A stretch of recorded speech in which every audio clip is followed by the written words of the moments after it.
दोस्तों, मेरे चैनल पर आपका हार्दिक स्वागत है। आज का मेरा ये वीडियो बेहद खास वीडियो है। आप लोगों में से ऐसे बहुत से बंधु होंगे जो गीत लिखते हैं, फिल्म गीतकार बनना चाहते हैं, फिल्मों में अपने गीत देना चाहते हैं। तो तैयार हो जाइए, ये वीडियो आप लोगों के लिए बहुत काम का है। स्किप मत कीजिएगा, पूरा देखिएगा। तो शुरू करते हैं। देखिए, एक अच्छा गीत लिखने के लिए आपका प्रेजेंस ऑफ माइंड बहुत अच्छा होना चाहिए। जैसे ही आपको गीत लिखने की कोई सिचुएशन दी जाती है, डायरेक्टर देते हैं या म्यूजिक डायरेक्टर देते हैं, तो आप उस पर तुरंत काम करना शुरू कर दीजिए, अपने दिमाग को चलाना शुरू कर दीजिए और आप उस गीत की सिचुएशन को समझिए अच्छी तरह से, किस जोनर का वो गीत है, उसका ख्याल बनाइए, उसका थॉट सोचना शुरू कीजिए और जैसे ही आपका थॉट क्लियर हो तो आप किसी कागज पर गीत लिखना शुरू कीजिए और तब तक लिखते रहिए जब तक कोई अच्छी बात निकल कर ना आ जाए। अगर आप ऐसा करेंगे तो यकीनन आप अच्छा गीत लिख सकेंगे। और यहां मैं आपको एक बात और बताऊं, यदि आप उस गीत के मुखड़े के 2 या 3 ऑप्शन बनाते हैं तो आपके गीत के अप्रूव होने के चांस ज्यादा बढ़ जाते हैं। देखिए, प्रेजेंस ऑफ माइंड के बाद आता है सिलेक्शन ऑफ गुड वर्ड्स।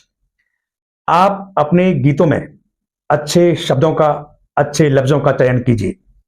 अब ये अच्छे अल्फाज, ये लफ्ज आपको मिलेंगे कहां से?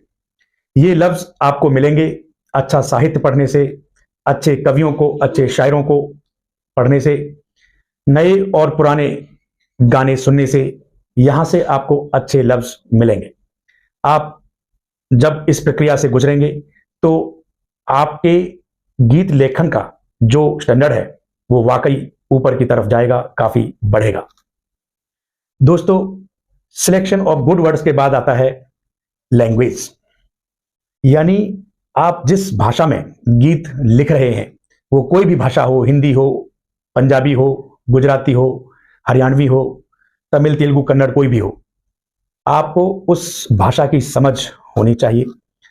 उस भाषा के जो शब्द हैं उनको समझिए और उनका प्रयोग करिए। यानी एक बात और है कि आप अपने थॉट, जो ख्याल हैं, उनको बड़ा रखिए और जो भाषा है वो सिंपल रखिए, कम्युनिकेटिव रखिए, आपके सुनने वाले, आपके गीत को सुनने वाले आसानी से समझ सकें। इसके बाद आता है दोस्तों प्रोनाउंसिएशन, यानी उच्चारण। एक अच्छे गीतकार के लिए उच्चारण का होना बहुत जरूरी है। एक गीतकार का उच्चारण अच्छा होना बहुत जरूरी है। देखिए, जब आपके गीत को गाने के लिए कोई प्लेबैक सिंगर स्टूडियो आता है और जब वो गाना गाते गाते किसी लफ्ज को गलत गा देता है, तो ये लिरिसिस्ट का, गीतकार का काम है कि वो उसे ठीक करवाए। और गीतकार ठीक तब करवा पाएगा जब उसे खुद उच्चारण की जानकारी होगी, सही जानकारी होगी। देखिए, प्रॉब्लम कहां आती है? प्रॉब्लम आती है जैसे किस शब्द पे नुक्ता लगाना है, किस पे नहीं लगाना है। जैसे मैं आपको एक एग्जांपल देता हूं, का, खा, ख, खा, गा, गा, जा, जा, फा, फा। अब देखिए, जो के से लफ्ज शुरू हो रहे हैं, बहुत सिंपल तरीका बता रहा हूं। जिस वर्ड में के आता है उस पे नुक्ता नहीं लगता है, जिसमें क्यू आता है उसमें ज्यादातर नुक्ते लगाए जाते हैं। ऐसे ही गा, गा, जो जिसमें जी है उसमें नुक्ता नहीं है, जिसमें जी एच आ गया उसमें नुक्ता लगाएंगे। ऐसे ही पी एच, यानी जैसे आप लिखेंगे फल या फूल, उसमें नुक्ता नहीं है। लेकिन जैसे ही एफ वाला वर्ड लिखेंगे, जैसे फर्ज, तो फा में भी नुक्ता है और जा में भी नुक्ता है। तो इन चीजों का एक गीतकार को ध्यान रखना बहुत जरूरी होता है। दोस्तों, यहां मैं आपको बताऊं, अगर आपने इन चीजों का ध्यान रख लिया तो आपको कोई दिक्कत आने वाली नहीं है। आपको मेरा ये वीडियो कैसा लगा, कमेंट बॉक्स में जाकर अपनी राय से मुझे अवगत करवाएं। अगर आपकी कुछ क्वेरीज हैं, कुछ सवाल हैं, तो आप मुझसे पूछ सकते हैं।